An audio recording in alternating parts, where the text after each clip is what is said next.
You got to give them some more, don't you?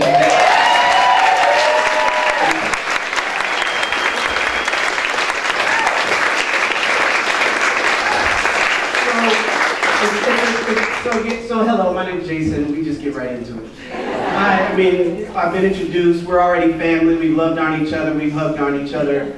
And really, you know, it's such a fun existence. I mean, Ben, Rick, and I are here for the very first time all together. On the first Sunday. If you want to do your one, you can just line those up right now. And when we were here earlier, Rick was like, is it maybe a little early for a love song? And then I was like, I'm over here to the side like, no. And really, that's where I'm at in life right now. I am more in love with this presence, with God, with the Creator, with all of you, because you are that thing too. I'm more in love than ever before. And I'm sitting there and listening to Rick, and I'm like, here it goes, crack wide open. And I'm just full of joy. And so like in that joy, I also had, you know, lots of thoughts in thinking about coming here today. Just plenty of things to think about. Get to meet a whole bunch of new people that I've never seen before, and a place I've never been, and just have a lot of joy. And then I kind of thought about my grandfather. So my grandfather, very traditional, grew up in the Apostolic Church. If any of you know what that Christian denomination is like, it's one of the most conservative that you have. And then that's where my mother grew up in. And my grandfather was known for how can I say it? Spitting on the people in the front. Because, you know, I mean, it's like a joke, but it's not really a joke, but it does happen. So the energy, so part of me wondered, is like, maybe because I'll have so much space, we should do like at SeaWorld. You know, if you've ever been to SeaWorld and you know the Shamu, they're really nice. They really think about their guests. And so, you know, they don't really want you to go home soaked unless you want to. So they give you the plastic sheet. So if you've never been to SeaWorld, maybe you've seen Gallagher. And if you ever sit in the front row of either of these two things, and so you know when he takes off into the air, which she, because Shamu's a girl, we have to remember that. When she takes off into the air and she comes back down, you want to pull it off. So just so you know, Ben, you know, I'm doing my best, you know, to do that. The other thing was when I realized that I would have my hands free. There was a whole other thing, and this wonderful memory came of me in elementary school. So, you know, giving a little bit of background on me, I'm a Southern California kid. I'm a native. I grew up in Pasadena. I love California. Left for 4 years. Lived in New York for a little while. Lived in Florida a little while. Back here. So I'm part of our population explosion, but I was here first. And then, but the reality was, I remembered this story, and I'm thinking about having my hands free.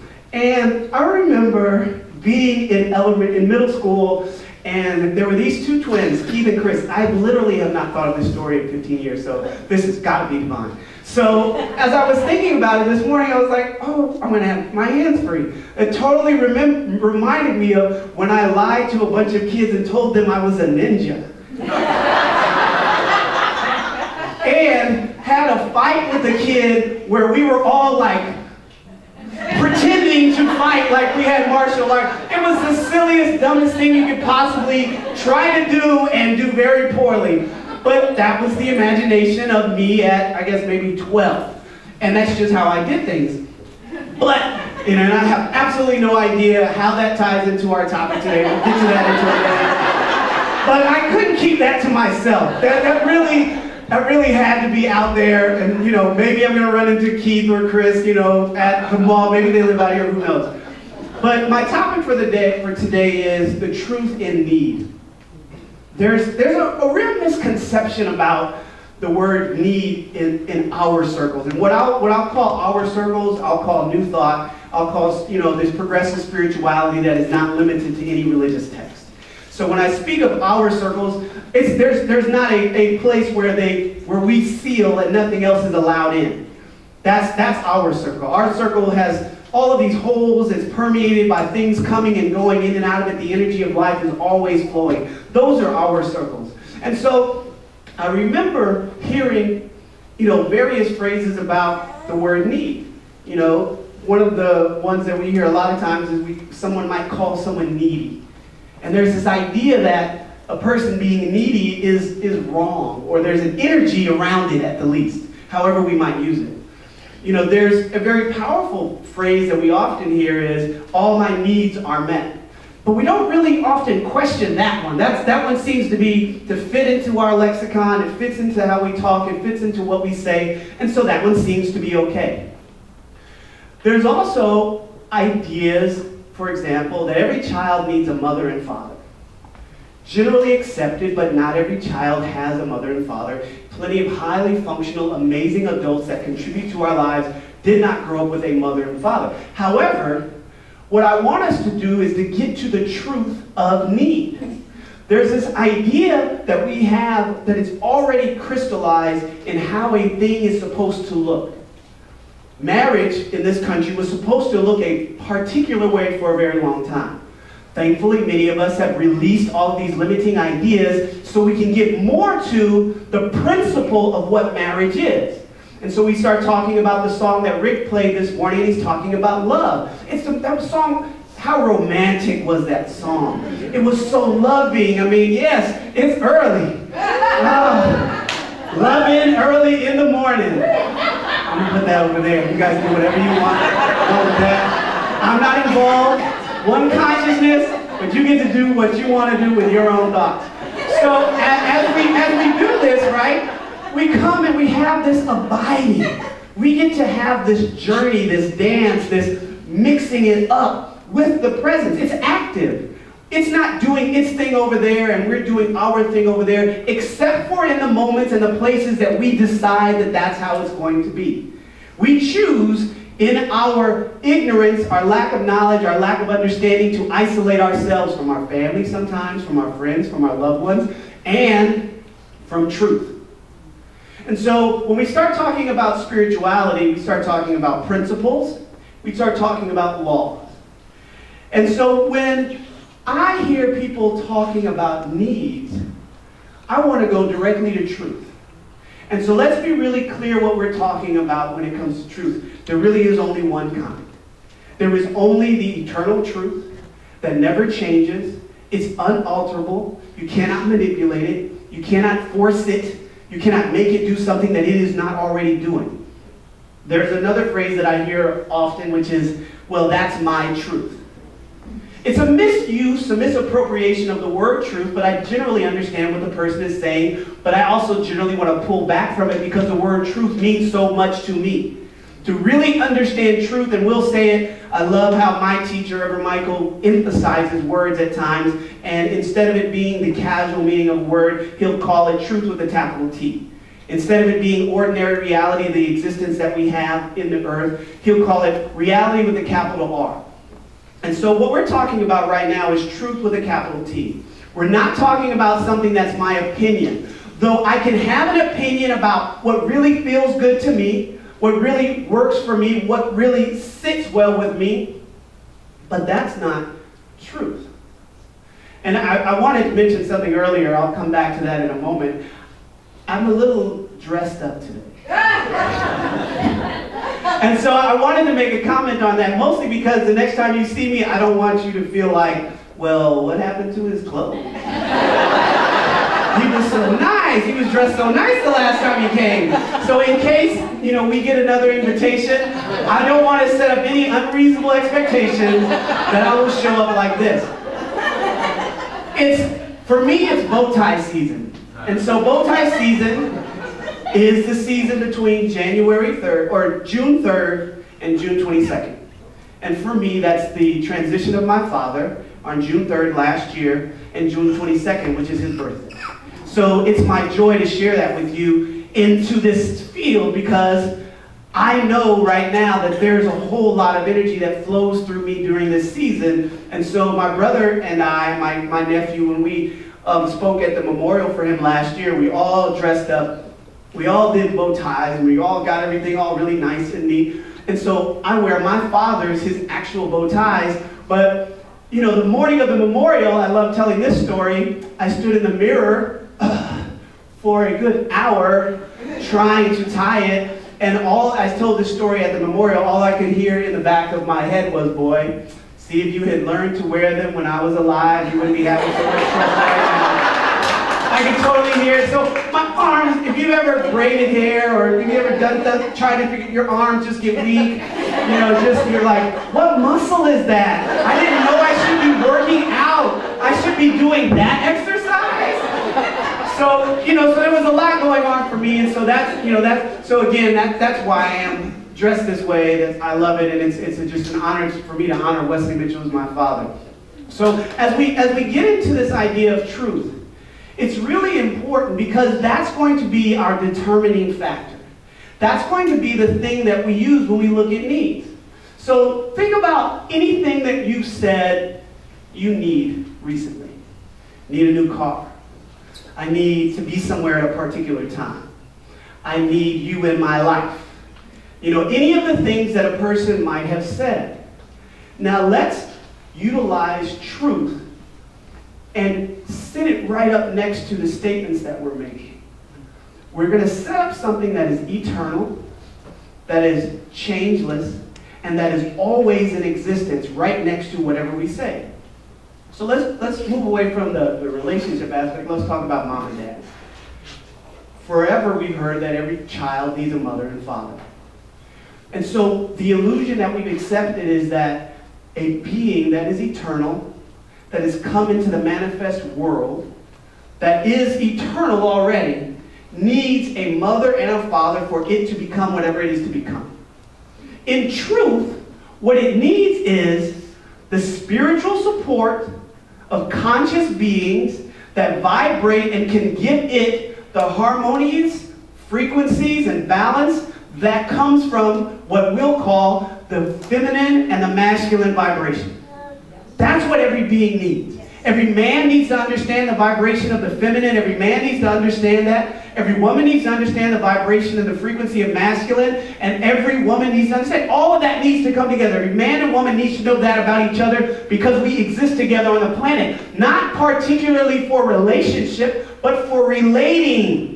Men and women relate to each other, whether it's romantic or not, on this planet all the time. And every child needs someone to help them understand and guide them with the energies that are within the child already. That's what they need. The child already has masculine, feminine energy, and it knows absolutely nothing to do with that. I tell this story all the time about how I see our evolution coming into consciousness. And I see it as this. When we're born into the physical reality, the first thing that develops is our body. That's the first thing to develop, because we're sitting around and we've got this head that doesn't have any muscles. It's just bobbling around from side to side. There was a wonderful baby singing along with Rick during the song. There it is right there in the back. You know, hit the right note at the right time. And we were all with what she said or he said. What do we have back there, boy or girl? Boy.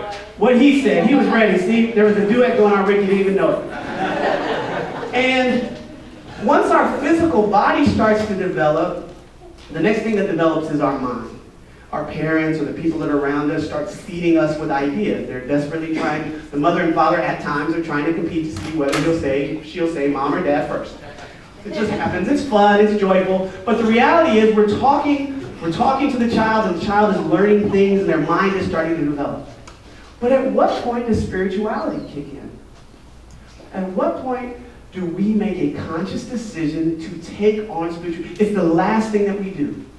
It's the last thing we do. No matter how many churches and mosques and temples and synagogues that we were drugged to from birth to our teens and beyond, at some point we must consciously take on the spiritual development of our lives. And the only way we do that is when we have the introductions to it, when we have the awarenesses to it. All of those things happen all the time, except it's the last part of us to develop. So we might be powerfully developed in the intellect, which also contains the emotions. We might be powerfully developed in our physical body, which carries the muscles that I was trying to use to tie the bow tie nice and neat. But our spirituality must be developed consciously. We must, with intent, take on the reading, whether we're taking on the course, whether we're taking on the I Am, whether we're taking on the science of mind, whatever it is, even the Bible or the Quran or the Talmud or the Torah, whatever we take on, it must be done consciously. Not through religious edict, not because somebody told us to memorize it, because any engineer will tell you that your multiplication tables are good, but if you don't know the possibilities of numbers, then there's no way you could ever get to a skyscraper. You couldn't get there if you didn't understand the possibilities of what you can do with a number and how it can be moved around and how they can interrelate to each other and then help us to develop structures. And so we do the same thing with the spiritual principles and the things that we learn in our teachings. And we try to figure out, well, what is truth? What is the thing that's true? Every child needs a mother and a father. We know that it's not a mother and a father that the child needs. We've seen a child with neither do excellent and come into the world and do amazing things. You know, I need you in my life, the relationships that we have. And we really have this idea sometimes that, not just that the idea that a person would complete me, not even that, but an idea of ourselves as something less than without this person. That's the transitory nature of need that I do not accept. That's the type of need that we're talking about that changes. Remember, truth is steadfast. Truth is changeless. Truth is going to be so forever. Truth was so 1,000 years ago. Truth was so 10,000 years ago. Truth is going to be so tomorrow. Not so much with that X. not so much. But and the same thing about a job. I need that job. For the last almost a year, I've been without a car. How did you get to Orange County without a car from Los Angeles? Because I stopped relying on a concept of what it means for transportation. I removed the limiting ideas that I had and just said, Spirit, well, you gave me the car. It was time for me to let it go. And so in that interim period, I've never not been able to get to any appointment. I've never not been able to get to my clients. I've never not been able to get to appointments. I've never not been able to get to Orange County, to San Bernardino, to Pasadena to visit my grandmother. I've never not, because I leaned into something greater. I leaned into a principle of supply. If Spirit has called me to do anything, to go anywhere, any of that, then it must provide what I need to do that. So I have to be open and available. That means my ego can't be so caught up in the idea that I had to let my car go, that I can't ask a dear friend to drive me out to Orange County because I need to come and speak and be a blessing to other people's lives and so that they can be a blessing to my life so that we can have good friendships. I can't not be available to that. And so the consciousness that tries to keep me, and by ego we're talking about a conscience that limits us. We're talking about something that wants us to stay just as we are. It just wants to preserve us. It wants us to be safe. It wants us to be okay. Because its idea of our lives is just as it is now. Ego only exists in this moment. It can't exist in the future because it exists now. It can't exist in the past. It only knows what it knows is now. So of course it's going to defend me. Of course it's going to try to preserve me. Of course it doesn't want me to grow or to expand, because the only thing that it sees beyond that is annihilation. It's dissolved every time I expand. It always exists because it wants the best for me.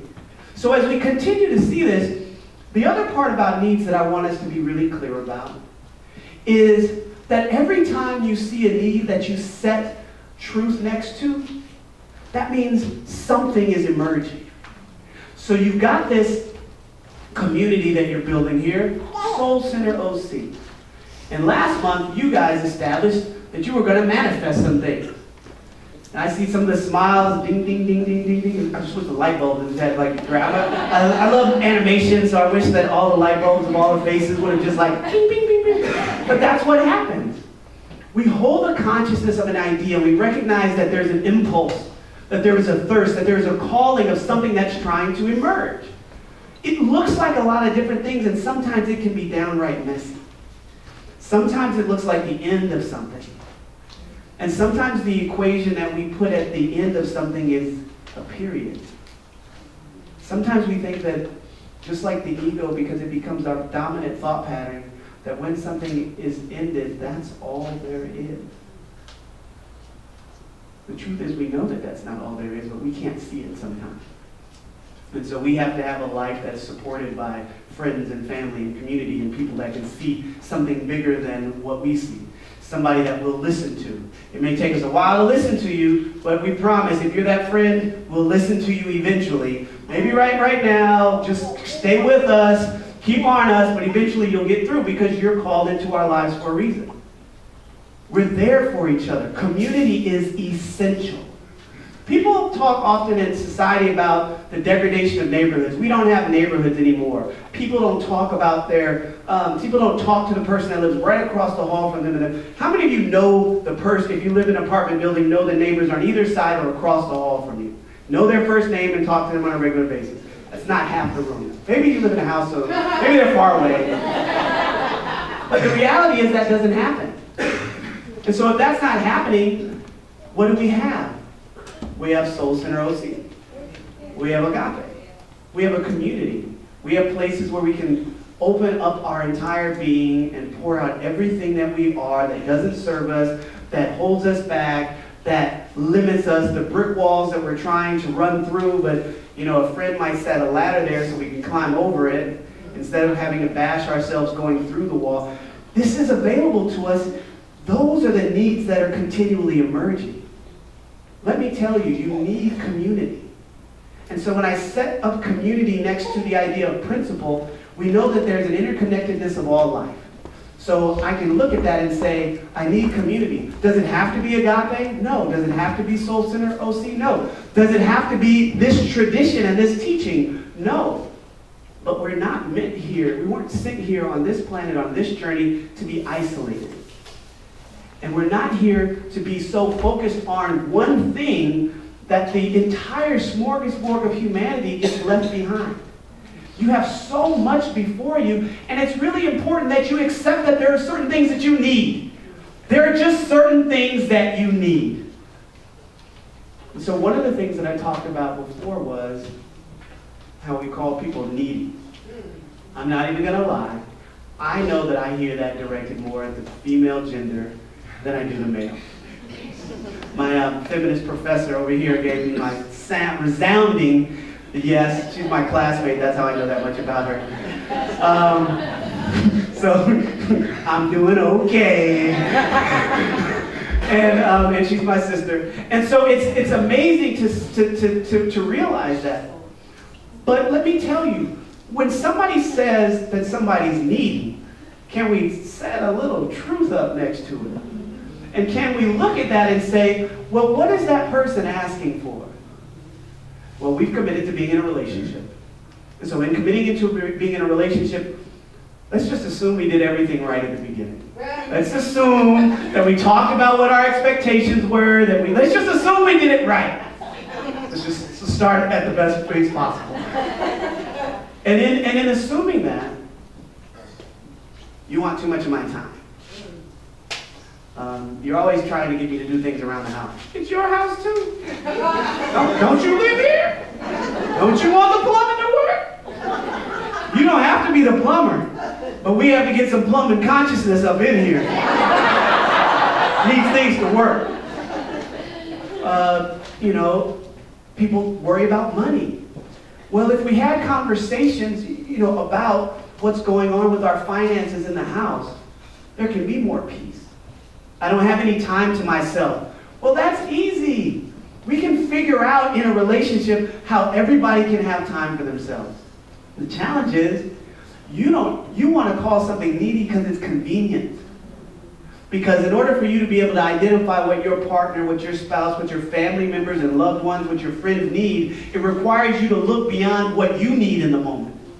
It requires you to move beyond your limiting ideas of who you are and to move to a vested interest in us.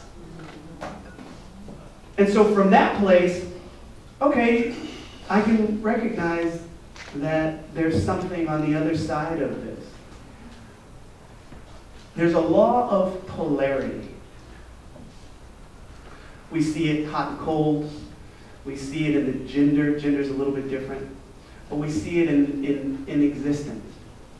Where you identify a need, an ache, a yearning, you pull out your principles, and you pull out a recognition that God is all there is. You pull a recognition out that God is abundance. You pull a recognition out that all of our needs are met. You pull out a recognition that peace is a quality of God. You pull out a recognition of these things, and you set it up right next to the need. Truth. You set it up right next to your needs. And then it can speak to you. And then it can reveal itself to you. And then it can reveal itself through you. And from that place, you can get to that perfect harmony, that perfect balance, that joy in the midst of the DMV consciousness. Oh, you know you want some joy at the DMV. Imagine your life, and I say imagine because it's the truth of what it is. Imagine your life where no matter what the hurricane, no matter what the tornado, no matter what the avalanche, no matter what it is, you can be steadfast. Not that you want to just stand there and just get hit by falling stones, but that you know that wherever you move, you don't have to be frantic. You don't have to be, lost in it. There's no desperation. There was just a recognition that because I've hungered and thirst after the presence, and I have this relationship with it, while I'm going through, the still small voice, or the loud one that says, get out of the way, will call out and you'll know where to go. When I'm dealing with children, when I'm looking at my kids, not my kids, but this is if you were in this scenario, when I'm looking at them and I don't know, I can step back because I have a relationship with the infinite. I have a relationship with the knower that knows, and I have a greater trust in that than I do in my intellect, than I do in psychologists and psychiatrists. Not that we don't use them for their brilliance, because even as doctors and ministers and speakers and teachers and mechanics and plumbers are manifestations of the presence, so too are they. But they are never primary. They are never the ultimate thing. Because that's how we get lost. And that's how we all of a sudden idolize everything and make an idol out of them and their preferences and their beliefs. And we surrender our own. So we just take this opportunity to just turn within for a moment.